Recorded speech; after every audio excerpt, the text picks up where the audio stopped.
आज के इस वीडियो में क्रिएटिंग एन इंक्लूसिव स्कूल में हम जिस टॉपिक के बारे में बात करने वाले हैं, जानने वाले हैं, समझने वाले हैं, टॉपिक क्या है? टाइप्स ऑफ डिसेबिलिटी की अक्षमता के प्रकार।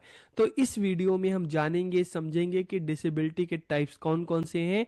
तो वीडियो को पूरा देखिए, आखिरी तक देखिए और लास्ट में कमेंट करके ज़रूर बताइएगा कि वीडियो आपको कैसी लगी। तो वीडियो को हम शुरू करते हैं।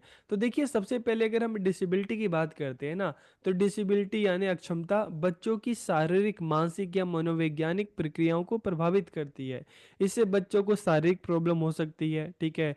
चलने में, खड़े होने में, बैठने में दिक्कतों का सामना हो सकता है बच्चों को, ठीक है। बहुत हमने देखा ना कि बहुत सारे बच्चे ऐसे होते हैं कि जिनका शरीर बिल्कुल पतला होता है, ठीक से खड़े भी नहीं हो सकते। किसी के अगर पैर देखें तो एक पैर छोटा हो जाता है, एक पैर बड़ा हो जाता है। हम कुछ लोगों को देखें तो डवार्फिज्म के वो शिकार होते हैं, मतलब जो जिनको हम बौना कहते हैं।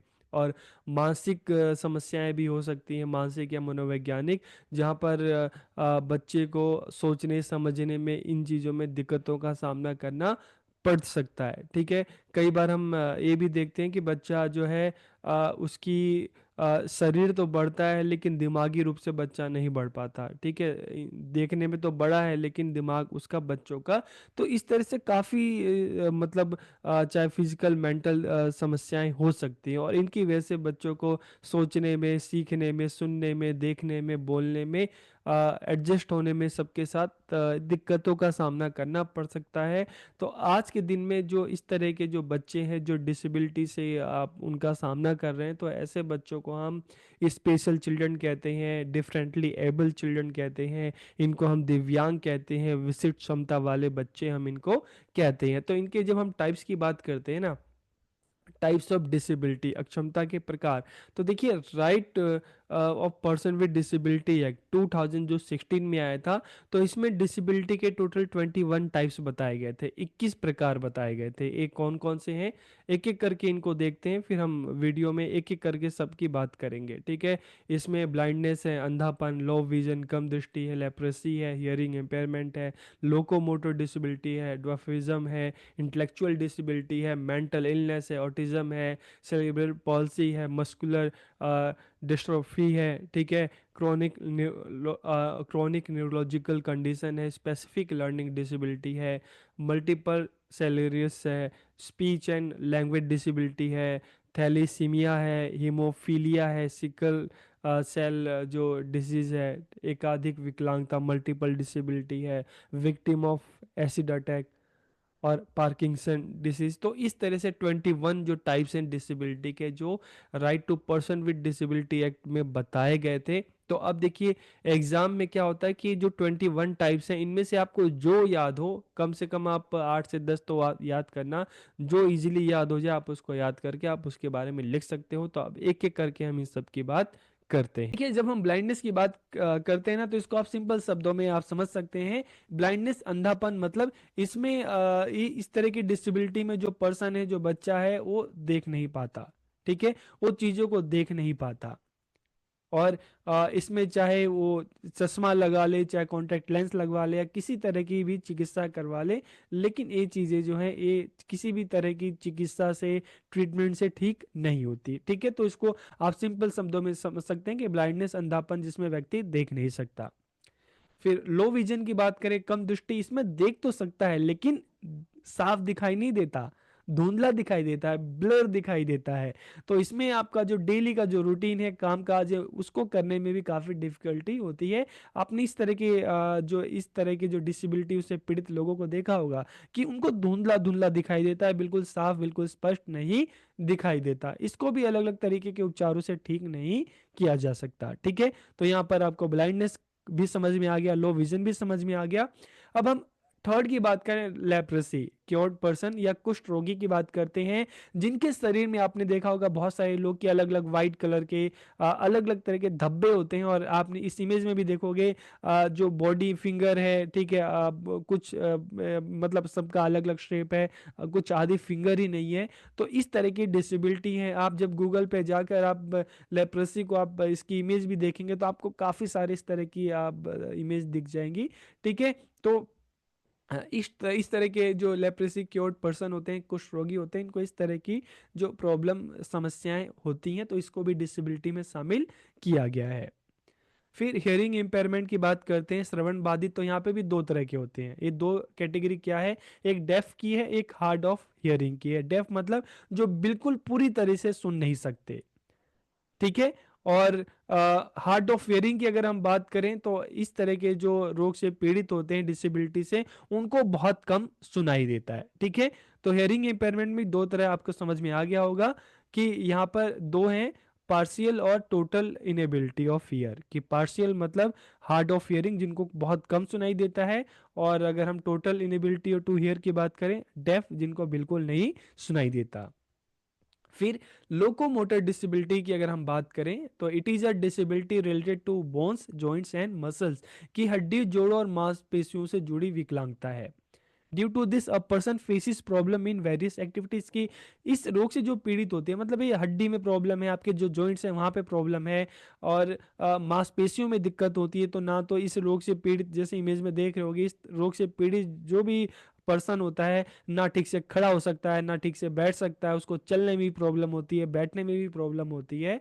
तो क्योंकि उसकी जो हड्डियां हैं वो ठीक से काम नहीं कर रही, उसके जो जॉइंट्स हैं वो ठीक से काम नहीं कर रहे, तो इस तरह की जो डिसेबिलिटी को हम क्या कहते हैं, लोकोमोटर डिसेबिलिटी कहते हैं। तो इसको भी डिसेबिलिटी के कैटेगरी में शामिल किया गया है, ठीक है। देखिए 2000 का जो आरपीडब्ल्यूडी एक्ट था, उससे पहले 1995 का आया था, जिसमें डिसेबिलिटी के 7 टाइप्स बताए थे, लेकिन 2016 में उसको 7 से बढ़ाकर 21 कर दिया गया। डॉफिज्म की बात करें, बौनापन की बात करें, तो ये इससे तो आप बिल्कुल ही जानते होंगे, मतलब जिनकी हाइट बहुत छोटी होती है।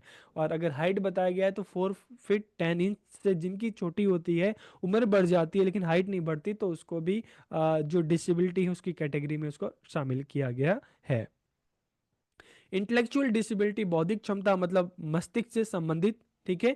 तो it affects a person's intellectual and adaptive functioning.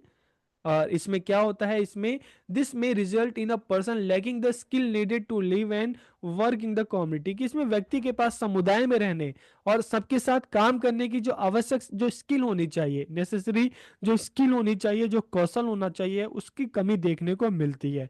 किस तरह की कमी देखने को मिलती है, और पर्सन है difficulty with everyday activities, such as learning में दिक्कत हो रही है, रीजनिंग में दिक्कत हो रही है, प्रॉब्लम सॉल्विंग में, मतलब ठीक से सोच नहीं पा रहा व्यक्ति, ठीक से समझ नहीं पा रहा, डिसीजन नहीं ले पा रहा, ठीक से बोल नहीं पा रहा, सोशल पार्टिसिपेशन में दिक्कत हो रही है, अपनी केयर नहीं कर पा रहा, ना खुद की हेल्प कर पा रहा है। तो इस तरह की जो दिक्कत है उसको इंटेलेक्चुअल डिसेबिलिटी कहते हैं, बौद्धिक अक्षमता कहते हैं। कि आप का दिमाग जो है, आप उसको सही तरीके से आप इस्तेमाल नहीं कर पा रहे, सोच नहीं पा रहे, समझ नहीं पा रहे, डिसीजन ले नहीं पा रहे, आप लोगों के बीच में पार्टिसिपेट नहीं कर पा रहे, आप ठीक से बोल नहीं पा रहे, समझ नहीं पा रहे।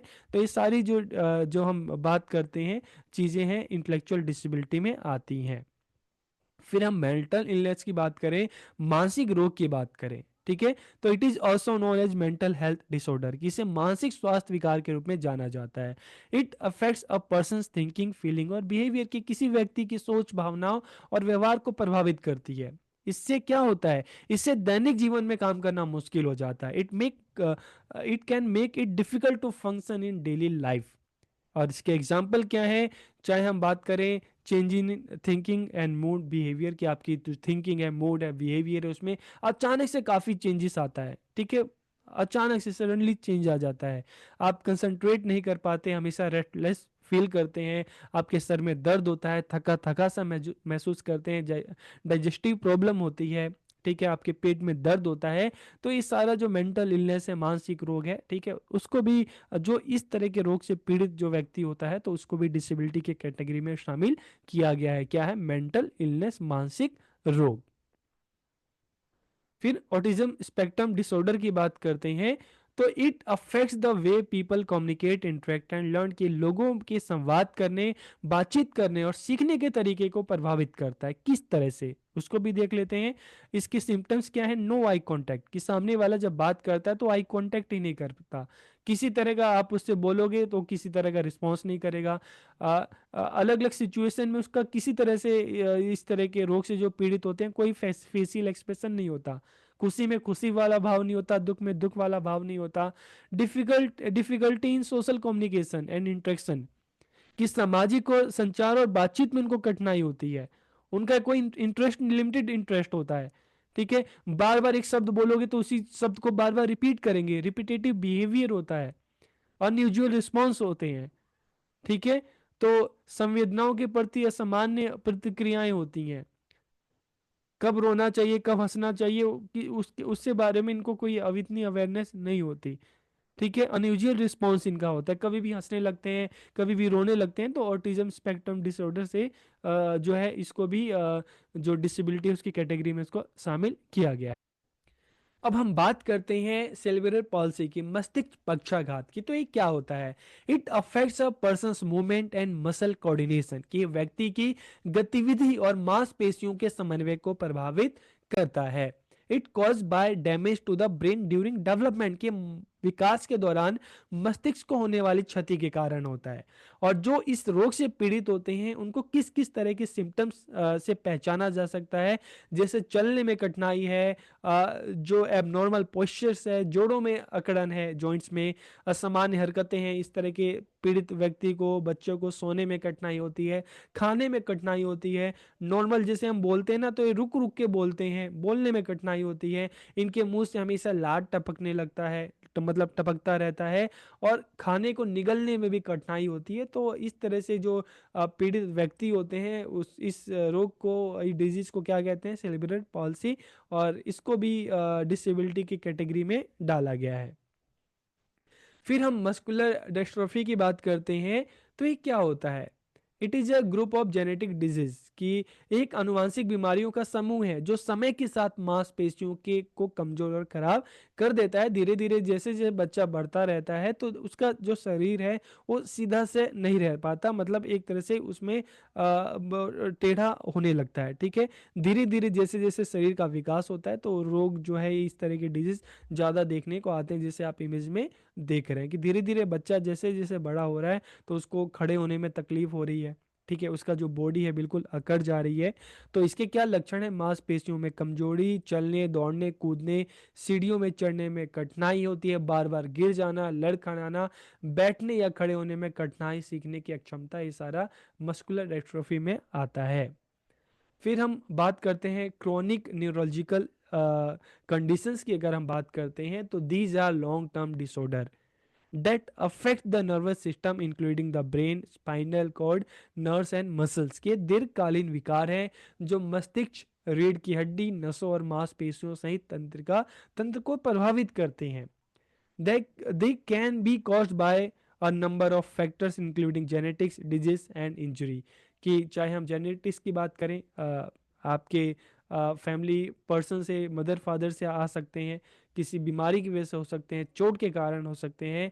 और इसके एग्जांपल्स क्या हैं? चाहे अल्जाइमर की हम बात करते हैं, मल्टीपल स्क्लेरोसिस की बात करते हैं, पार्किंसंस रोग की बात करते हैं, मिर्गी है, माइग्रेन है, ब्रेन ट्यूमर है, रीढ़ की हड्डी में चोट है, सारे क्या है इसके सिम्टम्स हैं। फिर हम बात करते हैं स्पेसिफिक लर्निंग डिसेबिलिटी, विशेष सीखने की क्षमता की बात करते हैं। तो this affects a person's ability to understand और यूज लैंग्वेज, कि किसी व्यक्ति की भाषा को समझने या उसका उपयोग करने को प्रभावित करता है। They can affect reading, writing, speaking, listening, spelling and math, कि ये किसी भी बच्चा, जो भी बच्चा इससे पीड़ित होता है उसको पढ़ने में, लिखने में, बोलने में, सुनने में, वर्तनी में, मैथ्स में, ठीक है, इन चीज़ों में उसको परेशानी का सामना करना पड़ता है। फिर मल्टीपल स्क्लेरोसिस की अगर हम बात करें तो ये क्या है? It is a long term disease है। मल्टीपल स्क्लेरोसिस एक दीर्घकालीन बीमारी है। This can interrupt communication between the brain and the rest of the body, कि मस्तिष्क और शरीर के बाकी हिस्सों के बीच में संचार को बाधित करती है। एग्जाम्पल के लिए, ठीक है, जैसे हम खाना खाने जाते हैं, ठीक है, सामने थाली है, आपके माइंड से मैसेज आता है, आपका हाथ अपने आप थाली पे जाता है, वहां से मुंह की तरफ बढ़ता है, आप खाना खाते हैं। तो एक माइंड और बॉडी के बीच में यहाँ पर क्या है कि एक संचार हो रहा है, कम्युनिकेशन हो रहा है। लेकिन इस तरह की जो इससे पीड़ित जो बच्चे होते हैं, लोग होते हैं, उनमें इस तरह का कम्युनिकेशन बॉडी में और माइंड में नहीं होता। ठीक है, तो this can interrupt communication between the brain and the rest of the body. Example इसका क्या है? धुंधला या दोहरा दिखाई देना, धुंधला दिखाई देगा आपको, या सामने वाली चीजें आपको डबल दिखाई देगी, थकान होती है, मेमोरी लॉस यहाँ पर देखने को मिलता है, मूड में चेंजेस आने लगते हैं, चलने में परेशानी होती है, बॉडी शून्य हो जाती है, हमेशा वाइब्रेशन होता है। ठीक है।